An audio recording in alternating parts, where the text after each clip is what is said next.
Yes sir.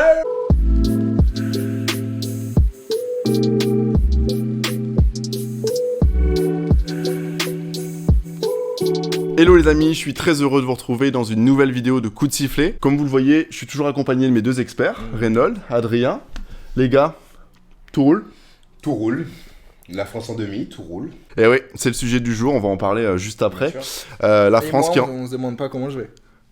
Ouais, on s'en fout. Bref. On s'en fout. Et les demi-finales de la Coupe du Monde au Qatar, dont le match tant attendu entre la France et le Maroc mercredi. Mais avant ça, on va parler un peu NBA aujourd'hui, avec Boston qui enchaîne les succès, mais également de la bonne dynamique de New Orleans. Je me tourne vers toi, mais on en parlera après.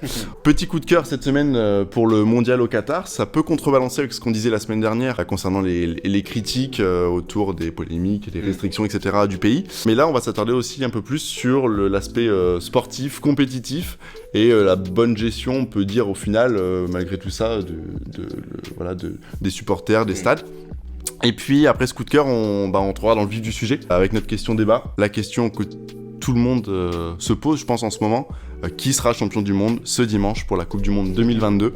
La France, l'Argentine, la Croatie, le Maroc.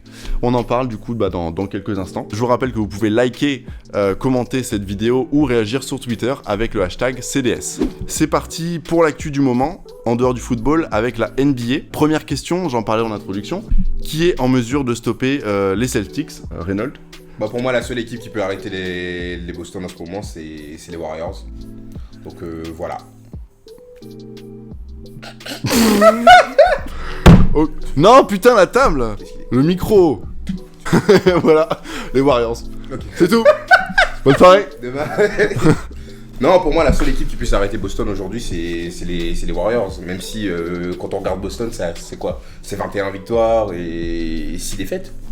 Meilleur bilan de cette saison quand même, c'est premier de l'Est, premier de la NBA aujourd'hui. Donc non, faut mettre du respect quand même sur cette équipe, c'est très fort. C'est très fort avec Tatum, Jaylen Brown, les deux qui jouent en mode MVP en ce moment. Donc non, franchement, je m'y attendais pas forcément. Même si l'année dernière ils sont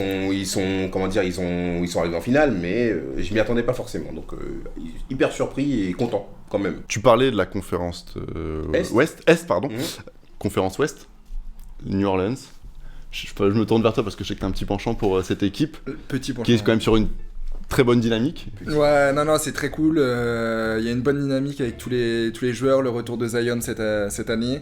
Donc premier à l'Ouest, étant fan des Pélicans, ça me fait chaud au cœur. Ça me surprend aussi parce que, on a toujours été une équipe moyenne, on va dire. Et là, d'être premier à l'Ouest, même si on est qu'au premier quart de la saison, ça fait toujours plaisir. On est vraiment dans une bonne dynamique avec beaucoup de jeunes. Et en plus que Ingram et Herb Jones, qui sont dans le 5 majeur de base, sont absents depuis plus de 10 jours déjà. Donc ça montre qu'il y a une équipe et un effectif solide. Les amis, on va passer directement au coup de cœur du moment. Comme je disais tout à l'heure, il est pour le Qatar. Là, plus sur l'aspect organisationnel, surtout le plan sportif. Je me tourne vers l'un de vous deux. Qui veut prendre la parole pour ce coup de cœur? Adrien? On critiquait beaucoup le mondial là, parce que c'était en plein hiver, il y avait beaucoup de critiques sur l'organisation, mais c'est vrai que sur le plan sportif, on voit quand même une très très belle Coupe du Monde, avec des pays asiatiques, des pays africains, des pays sud-américains. On a eu toutes les nationalités, on a eu même l'Australie, on a eu tous les continents, pardon, on a eu l'Australie, on a eu... l'Australie est qualifiée en 8ème de finale, le Japon, je veux dire, on a eu énormément, on a eu tous les continents qui étaient représentés en 8ème, ça c'est beau. Non, c'est un très très beau mondial, on a des super matchs. D'ailleurs, par rapport à ça, Arsène Wenger, il a dit un truc, c'était par rapport au fait que pour lui, ce serait bien d'organiser la Coupe du Monde dans des pays africains aussi. Quand on voit que ça dérange pas forcément après on l'a au Qatar. Oui, il veut continuer, c'est censé être lancé des pays sur les pays où la Coupe du Monde joue en hiver, et se jouera en hiver. Après, à voir, parce que Wenger, il dit un peu des bananes quand même de temps en temps.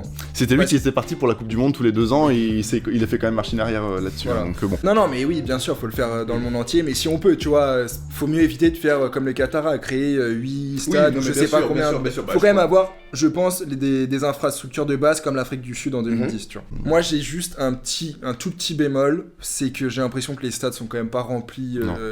Alors qu'on est en phase finale de la Coupe du Monde. Ça dépend Petit des matchs. Bémol, tu vois. Ça dépend des matchs encore, ça je trouve. Mais peu importe le match en fait. Pour moi, on est à la Coupe du Monde Ouais. dans une phase finale, tu vois. Enfin, je sais pas, mais si moi, on était en France et j'avais la possibilité d'aller voir, je sais pas, Croatie, c'était quoi, Croatie, Brésil. Enfin, bon, bref, peu importe.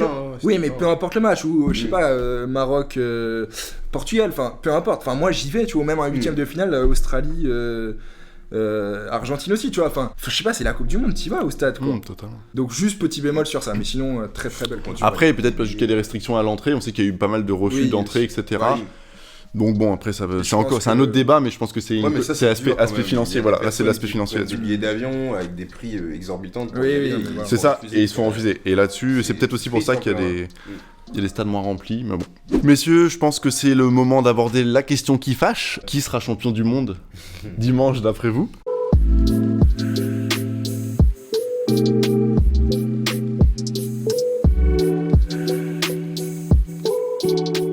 Bon, on commence par le match Argentine-Croatie. Deux possibilités. Est-ce qu'on assiste à un back-to-back de la Croatie, en finale comme en 2018, ou bien est-ce qu'on voit Messi avec l'Argentine se rapprocher un peu plus du statut de la plus grande légende du football en allant chercher justement cette Coupe du Monde qui lui manque pour avoir ce statut? Moi, tu sais déjà ce que j'en pense. Hein. Mais justement, vas-y, on t'écoute. La Croatie est très forte. On l'a déjà vu en 2018, cette montée en puissance petit à petit et qui finit en finale. On les attendait pas On les attendait pas, bien sûr. Et cette année, c'était encore plus le cas d'ailleurs, parce qu'ils ont fait un début vraiment assez mitigé. Ouais. Bah, comme l'Argentine d'ailleurs. Mais je pense que l'Argentine peut faire quelque chose. En fait, je pense que c'est plus mon amour pour l'Argentine, tu vois, qui prend le dessus. Mais voilà, quoi. Non, c'est deux bonnes équipes. Adrien. D'accord. Adrien. Non, pour moi, je pense que c'est une demi-finale, contrairement à l'autre qu'on évoquera après, qui est quand même très très équilibrée. Je pense que l'Argentine a plus de force que la Croatie, mais la Croatie a plus peut-être une équipe, tu vois. Le mental aussi, je pense. Le mental, l'expérience de 2018, où ils veulent pas refauter, entre guillemets, comme ils l'ont fait en finale. Là, ils veulent aller jusqu'au bout et ils peuvent le faire. Ouais. Parce que finalement, l'Argentine, c'est jeune, l'équipe, finalement. Bah oui. C'est jeune, et puis c'est un peu foufou, quoi. Ouais, franchement, c'est un peu comme l'Angleterre, au final. Bah, on l'a vu pas déjà. c'est pas le même jeu, mais ça pourrait être un peu la même mentalité, avec un Kane, Messi qui ont plus d'expérience et le reste de l'équipe qui est un peu plus jeune. Ouais, mais tu vois, honnêtement, on va reparler peut-être des Anglais après, je trouve que les Anglais ont beaucoup plus de talent que les Argentins. Ah bah bien sûr. Oui, ça, individuellement. Bien sûr. Donc, Non, mais moi, rentrons pas restons sur l'Argentine et la Croatie. Voilà, pour moi, l'Argentine, ça a un peu plus de talent que la Croatie, mais la Croatie a peut-être une meilleure organisation parce que ça fait longtemps qu'ils se connaissent. Plus stable, du coup. Plus stable. Je pense que les deux équipes ont du cœur. Franchement, bon, les Argentins, ils le montrent plus, évidemment, parce que c'est des Sud-Américains, c'est comme les Brésiliens. Puis cette envie de regagner la Coupe du Monde aussi, bien sûr. L'amour du football. Mais je pense que les Croates, ils sont pareils, tu vois. Enfin, c'est un tout petit pays. En plus, c'est quand même la dernière Coupe du Monde de Modric aussi. Puis ils l'ont frôlé déjà en 2018, du coup, ils ont. Ouais. Ils l'ont un peu. Donc match très très équilibré et allez, peut-être pour l'histoire, l'Argentine qui passe quand même avec Messi qui fait quand même une Coupe du Monde pas mal pour un mec de 35 ans, quoi. Donc peut-être un petit penchant quand même pour l'Argentine. Tu peux pas dire ça pour un mec de 35 ans. Non, mais c'est vrai. Après, il court pas beaucoup sur le terrain. Mais... Oui, non. Mais bien sûr. Mais il fait des passes laser. Son génie est toujours là, en vrai. Oui, mais génie dans les pieds, il aura toujours. Mais c'est vrai qu'il ne fait plus les efforts qu'il pouvait faire à l'époque. C'est peut-être ça aussi qui fait la différence.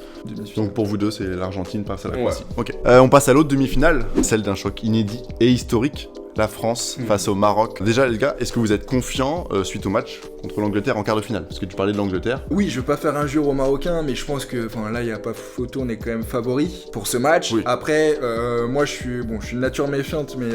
Mais là, t'as raison d'être méfiant. C'est quand même une demi-finale de Coupe du Monde. On sait pas ce qui peut se passer. Pour moi, on est supérieur, que ce soit en talent, en expérience, Par rapport à la France, je suis hyper d'accord avec toi.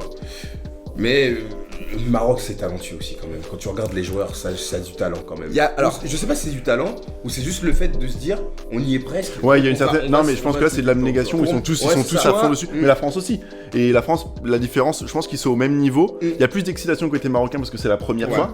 Mais côté France, il y a l'expérience de 2018 et ils ont encore envie d'aller chercher parce qu'ils sont vraiment à 2 pas d'aller marquer l'histoire du foot et l'histoire avec un grand H tout simplement. Donc, voilà. Pour moi, il y a 2 aspects qui me font dire que. La France va passer, c'est que... alors oui, il y a du talent, mais genre tout ce qui est Abrabat, des joueurs comme ça, même l'attaquant, là j'ai plus le nom de Séville, là, qui a marqué contre le Portugal. Ouais, tous ces joueurs-là, et toi-même tu me l'as dit là avant qu'on tourne la vidéo, c'est... tu l'as jamais vu jouer comme ça avec Séville. Et en fait, là, depuis, on va dire, depuis la phase de poule et plus les huitièmes de finale et les quarts, les mecs surperforment. Mais c'est ça, en gros, c'est depuis t'as cette t'as petite qui comme lueur, talent là. vraiment pur, qui est vraiment très très fort et qui peut jouer dans une top équipe? T'as Hakimi et Ziyech. Et encore Ziyech, je joue même plus. Bouffal, je pense qu'il peut le faire. Mais qu'il est arrangé. Faut À, qu'il ait- part- faut quoi- à faut partir qu'il de ait- l'année prochaine. Oui, Voilà, mais faut qu'il ait actuellement, l'opportunité. la Bouffal- grosse star du Maroc, c'est Hakimi. de toute Oui, façon. voilà. Donc, moi, déjà, il y a le truc le fait qu'ils surperforment depuis le début. Et j'ai l'impression, en tout cas, mais qu'eux, ils ont déjà réussi leur mondial. Genre, c'est la première équipe africaine à être en demi-finale de la Coupe du Monde. Et là, on voit qu'ils ont plein de bobos qui sont fatigués physiquement. Je pense que mentalement, ils commencent à être peut-être un peu. Ça, je sais pas. Je sais pas, tu vois, Je suis d'accord, enfin, mentalement, je sais pas. Pour moi, je pense que eux, ils ont. C'est con, mais je pense qu'ils ont déjà réussi leur Coupe du Monde. Oui. Alors, soit ils ont le déclic positif et en mode les mecs ils ont rien à perdre, donc ça se Ils vont trouve, arriver là, ils vont te faire ça va un être- match de malade contre la France et nous on va rien comprendre. Ou soit, bah ça me ferait penser peut-être un peu comme la Croatie en 2018 en finale, où bah ils sont en finale, bon là ils sont en demi-finale. Mais ils sont tellement focus sur le fait, enfin ils ont du mal à contrôler peut-être aussi leur énergie, Ouais. pas leur énergie, mais leur enfin, stress, etc. Moi j'ai vu le match là Et ça- contre le Portugal, et tu vois une très très belle première mi-temps, il y a pas de souci. La deuxième, ils ont la chance que les Portugais sont pas très adroits devant le but parce que C'était la maîtrise. physiquement- Ils ont cherché la maîtrise. donc, la physiquement, ok, ils ont un bloc de malades. Mm. L'entraîneur du Maroc, il a fait une équipe aussi de Oui. fou. Un collectif, c'est un collectif. Exactement, tu vois, ils ont un bloc défensif. Enfin, les mecs ont pris un seul but depuis le début de la Coupe du Monde. Enfin, c'est rien du tout, quoi. Mais voilà, je les ai sentis, moi. J'ai regardé tout le match. En deuxième période, ils étaient quand même assez fatigués. Les mecs, tu sentais, ils étaient au bout, ils avaient des crampes alors qu'on n'était même pas en prolongation, tu vois. Moi, c'est ces deux aspects-là qui me font dire que la France, si on compte pas le talent, l'expérience et tout ça, enfin, je pense qu'on va passer, tu vois. J'aimerais qu'on se tourne vers les points forts et les points faibles des deux équipes. Je parlais du Maroc. Les points forts, les points faibles. Point fort, le cœur, les supporters, le Ouais. stade il va être acquis à eux, enfin à tous les pays du Maghreb. Enfin, voilà, il y a un engouement qui fait que, enfin, ils vont avoir un surplus d'énergie, y a pas de souci, tu vois. Ils seront Donc, portés par l'amour de voilà. leur pays, leurs supporters. Exactement. Donc pour moi, c'est vraiment ça leur point fort. Point faible, je dirais pas manque de talent, mais ils ont moins de talent que nous. Manque d'expérience et aussi, puis, à ce stade enfin de pour moi, compétition. je leur reviens, mais je pense la fatigue. Pour moi, ils ont déjà accompli un truc super grand et honnêtement, enfin s'ils vont en finale, franchement, bah respect à eux. Et s'ils gagnent encore plus, hein, parce que pour moi, tu vois. Ouais, mais en vrai, c'est vrai qu'on sait. On Ceux va qui ont pas regardé les s'avancer. autres vidéos, on sait que tu peux te tromper sur des pronostics. Et sur tous quelquefois. les 4 qu'on avait mis en demi, Voilà. il reste plus que la France. Est-ce Mais que c'est là- bon signe? On espère, mais on Mais verra là, bien. quand même, il faut pas déconner, hein, les gars. Ah ouais, non Ils mais. vont pas, ils vont. Allez, non, c'est pas bien de dire qu'ils vont pas gagner, mais c'est chaud. Bah vas-y alors, C'est- justement à ton c'est tour, point fort, point faible du Maroc. Le Maroc, je reste avec Adrien sur le côté le cœur en vrai. C'est avec ce côté. Ils sont portés patriotisme, par- ouais, bien c'est sûr, ça. bien sûr, Mm. ils sont forts. Point faible, ouais, moins de talent aussi, Après, j'ai pas vraiment de gros point faible en fait avec le Maroc. Finalement, je trouve que ces deux équipes, je suis content qu'ils se retrouvent. En fait. D'ailleurs, petite remarque quand même, le PSG ils sont en force là en ce moment. Hein. Ouais, c'est vrai qu'on en parlait tout à l'heure avant la vidéo. Bah ouais, Hakimi, Messi, Mbappé, grosse publicité, c'est très bien. Et point fort, point faible des Bleus. Pour la France, point fort, l'attaque toujours. Et ce côté où des fois ils peuvent t'impressionner sur des choses que tu te dis, bah en fait, pourtant ils étaient faibles, c'est les 3 derniers matchs amicaux, patati, voilà. Par contre, le point faible, le gros point faible que j'ai avec eux, c'est que certaines phases ils sont pas constants en fait. Pour moi, je pense que sur une grosse équipe, imaginons que l'Angleterre ils auraient fait un autre match qu'ils ont fait, on se serait fait tuer parce que je sais pas si vous avez regardé les 5 premières minutes du match. C'était beaucoup d'attaques anglais. Et puis même les prises de balles, Non. Oui, la France a souffert. la France a souffert. Elle a tenu parce qu'elle a un mental supérieur à C'est celui ça. des Anglais C'est et une ça. expérience à ce stade de la compétition aussi la plupart de l'équipe a connu 2018. Oui, non mais pour moi, point fort, tu disais l'attaque. Oui, je suis d'accord avec toi, mais pour moi, en fait, c'est simple. Les points forts, c'est il y a 4 noms. Mbappé, Griezmann, Lloris, Giroud. Qui sont là depuis le début de l'époque Deschamps, les mecs. Ça bouge pas. En Ils fait, ont il une les constance. a formés, il les a forgés carrément. Ouais, non mais c'est... Enfin pour moi, tu vois, c'est avant tout ces 4 là où en fait, t'en retires juste un. Pour moi, déjà, on n'a pas la même équipe. Et est-ce que parmi les 4, on peut pas rajouter dans les forces Deschamps? Parce que tu parles Ah des oui, 4. non, mais Non, mais bien du coup, sûr, ça va de soi avec les 4. Pour moi, Deschamps, on était médisant peut-être un peu avant la Coupe du Monde, on disait qu'est-ce que l'équipe il nous a pris, etc. Mais en fait, Non, mais ce qui est fou, c'est qu'en 2 semaines, il a réussi à faire genre l'un des plus gros groupes, Bah, les non, mais- plus grosses équipes de football. Et c'est fou, alors qu'il y en a certains qui avaient jamais joué ensemble, qui se connaissaient quasiment pas, qui avaient même en club jamais joué l'un contre l'autre. Je pense que jamais un entraîneur ou un sélectionneur ne dépassera Deschamps. Ouais. 2 Coupes du Monde d'affilée. Sincèrement, ouais. Et en avoir gagné une en tant que joueur aussi il y a plus de 20 ans. Il y a qui l'a fait ça au Brésil peut-être, non? Il y a même pas. Ah mais un sélectionneur qui a gagné 2 Coupes du Monde Ouais. d'affilée? Jamais. Jamais. 58-62, c'était pas le même au Brésil, je crois. C'est comme Sochaux a gagné 2 Coupes de France, enfin 2 championnats de Pourquoi France. Oui, tu non, mais attends, parles là, on parle de Sochaux, On parle de foot. Pourquoi tu nous parles de Sochaux? Désolé pour les supporters de Mais non, Sochaux, mais mais on parle de vraiment. foot, on parle de foot. Non, là. comment ça, Reste- désolé pour les supporters de Sochaux? Votre équipe est nulle. Elle est nulle. Non, mais elle est nulle. Voilà. Non, mais franchement. Et revenons sur les points forts. Non, mais et faibles de- Deschamps, ce mec, c'est. Je sais pas si c'est le plus grand tacticien niveau tu sais, tactique et tout, mais moi je pense que c'est avant tout un fédérateur. Ouais. Le mec, il t'emmène 26, bon là 25 parce qu'il n'y a pas Benzema, mais 25 guerriers. Et en 2018, 23 guerriers. 24 maintenant, parce qu'il n'y a plus Hernandez. Ah oui, il y a en plus plus. Hernandez, pardon. Parce oui, que non, c'est vrai mais- qu'on était. Enfin, même moi j'étais le premier en mode vas-y, mets-nous Zidane là. On va parce pas que c'est passer bon, les on en a marre. poules et tout, on va se faire sortir. Et le mec, en compétition, enfin en tournoi, il arrive sur un mois à te créer mais des mecs qui pourraient partir à la guerre quoi. Enfin c'est ça en fait sa force tu vois. Toute sa vie, hein. Toute sa vie. Ouais, a c'est été ça. Comme ça. Et- C'est un bon capitaine, un très Et bon il est quand même entraîneur. et il est quand même aussi bien entouré. Il a le même staff depuis presque 10 ans. Ouais. Il a Guy Stéphane avec lui. Et Enfin, genre, finalement, ils ont une grosse team quand finalement, même. il est constant quand même. Et ouais, il est- constant. Surtout. ouais, hein. Donc il a pris les rênes de l'équipe de France après l'Euro 2012, je crois, après Blanc. Mhm. Il te fait quand même quart en 2014. En Finale, finale en le- 2016. Il gagne la Coupe du Monde en 2018. Bon, il y a Huitième. 2021. Ah, mais attention, voilà. son palmarès avec l'équipe de France. On gagne la faut Ligue pas- des Nations. Ça va faire On gagne la on Ligue des gagne- Nations. Et là, on est en demi demi déjà. Ah, bien sûr. Non, mais non. C'est jamais arrivé. Hein. Ça va faire peur quand même son Le palmarès. mec, il a Ça un fait peur. palmarès. Bah, d'ailleurs, je sais plus les stats, mais là, c'est la première fois que l'équipe de France enchaîne autant de phases finales, enfin de demi et de quart depuis des années, des dizaines Ouais, d'années. Ouais, c'est vrai. C'est vrai. Donc c'est très fort. Les amis, je pense qu'on va conclure cette vidéo sur un prono. Je voudrais que vous me donniez un petit peu votre prono concernant le champion du monde. D'abord, les 2 équipes qui vont se qualifier pour la finale, et ensuite, qui va remporter le trophée, selon vous? Reynolds? France-Argentine. C'est fini. C'est fini. France-Argentine. Et le gagnant? On se revoit plus tard. Adrien. Je pense aussi France-Argentine. En vrai, j'espère France-Croatie, mais je pense que ça va être France-Argentine. Et après, le vainqueur, ça va être serré. Ça va être serré. Après, je me dis, je sais pas, on rentre dans un truc où. Enfin, en fait, j'ai pas envie de parier pour porter la poisse, tu vois, mais j'ai l'impression on retrouve l'équipe de 2018 où tu te dis, putain, on se C'est le même schéma. Mêmes équipes en poule, on passe les Ouais, huitièmes, puis les même, c'est quarts, même pas et ça, contre des c'est genre grosses les équipes. mecs, enfin, contre les Anglais, on a subi. Enfin, moi, Comme j'ai- contre la Belgique?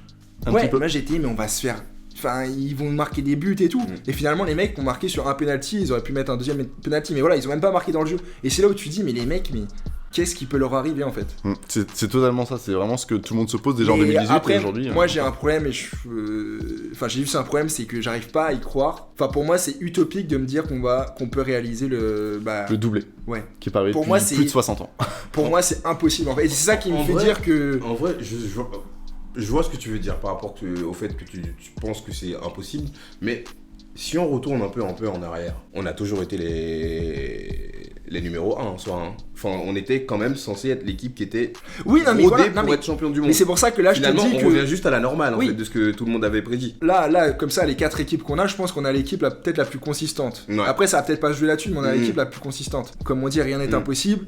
Mais de me dire qu'on peut être 2 fois champion du monde de suite, enfin, ça me paraît fou en fait. Enfin, si Attends. c'est vraiment on y arrive, c'est incroyable. En vrai, depuis 2018, il n'y a plus rien qui me choque avec l'équipe de France. Non, mais vraiment, depuis 2018, il n'y a plus rien qui choque en vrai, les gars. On peut tout gagner ou Comme on faire peut une tout année. perdre, en ouais. vrai. Non, mais Au vraiment, final, hein, c'est un peu ça. ça contrebalance un peu cette année parce que l'année 2022 c'était une des pires depuis 10 ans Ouais. l'équipe de France en match. Ouais. Et là, on arrive en demi de la Coupe du Monde. Comme quoi, ça veut rien dire. Et des fois, en fait, ils étaient peut-être déjà la tête dans le. Bah oui, c'est Deschamps, comme on dit, le mec, en- il arrive à te fédérer un en une groupe semaine, pour un tournoi. ouais, c'est incroyable. L'exemple typique que je pense, c'est le match contre Danemark. Leur dernier match avant la Coupe du Monde contre Danemark. On perd. Enfin, Ouais, tu te dis c'est le quoi, cette contraste, c'est. C'était pas la même équipe non plus. Bien sûr, non, mais bien sûr. Et c'était pas la même motivation, mais je suis d'accord Mais quand que même, ouais. c'est un contraste énorme. Bah, la limite, c'est comme s'ils sont arrivés contre le Danemark. Ils en avaient rien à faire, que ce soit le Danemark ou je sais pas quoi. Machin. Ouais, ou le Brésil ou quoi que ce Voilà, soit. mais oui. voilà. Pourtant, certaines équipes pourraient dire tiens, j'ai perdu contre cette équipe, donc je vais quand même mollo. Ouais. On va pas les sous-estimer. Mais là, ils sont arrivés, Danemark ou pas Danemark, m'en bats les couilles, comme dit Makelele. Brésil ou pas, m'en bats les couilles. Hein. Vous me demandez pas, moi? Et toi? Non, ça me fait plaisir que tu me demandes, Adrien. Moi, je dirais France-Croatie comme en 2018. Et une victoire plus serrée qu'en 2018, mais avec un Mbappé qui va marquer l'histoire du foot pour de bon. Et pour la petite finale, les gars, moi, du coup, vous, c'est logique, c'est France-Maroc, c'est Maroc-Croatie. Et moi, je dis Argentine-Maroc et victoire du Maroc. Mais tu rigoles. Non. Ils auront plus rien à perdre, l'Argentine, ils s'en foutront de leur petite finale. Le Maroc, 3ème place. Médaille de bronze. Ah bah, et tu sais qui a gagné la médaille de bronze en 2018? Je m'en souviens même plus. Mais L'Angleterre ou la Belgique? mais moi, C'était la Belgique, je crois. Bah ouais, je m'en souvenais même plus. même Donc, moi, s'il te plaît. si on perd en demi, je vais pas regarder le match, hein, je pense. Enfin, Si on est en demi, on est déjà en demi. non, si En on petite perd finale. Moi ouais. aussi, il faut regarder comme t'as vu. Non, moi je regarderai pas. franchement, Croatie-Maroc, tu vas regarder? Rediffusion. Ouais, voilà, on est d'accord, on est d'accord, Rediff. on est d'accord. Non, mais non, arrêtez les gars, Et encore. s'il vous plaît. Et encore. Les amis, merci d'avoir regardé cette vidéo, que vous soyez d'accord ou non avec ce qu'on a pu dire dans le débat, n'hésitez pas à réagir en commentaire de la vidéo ou sur Twitter avec le hashtag CBS. Retrouvez-nous aussi tous les matins pour des posts Morning News avec les news de la veille, les résultats, les matchs à venir, et puis des infos qui tombent dans la journée. Et bien sûr, n'oubliez pas de vous abonner à la chaîne. Rendez-vous très bientôt pour débriefer toute cette Coupe du Monde et parler du grand vainqueur. Petit pari, si la France est en finale, on se retrouve pour un micro-trottoir sur la chaîne YouTube. Évidemment. C'est Bien sûr. pari lancé. Bien sûr. Allez. À la semaine prochaine pour encore une fois vous couper le sifflet. Et allez les bleus.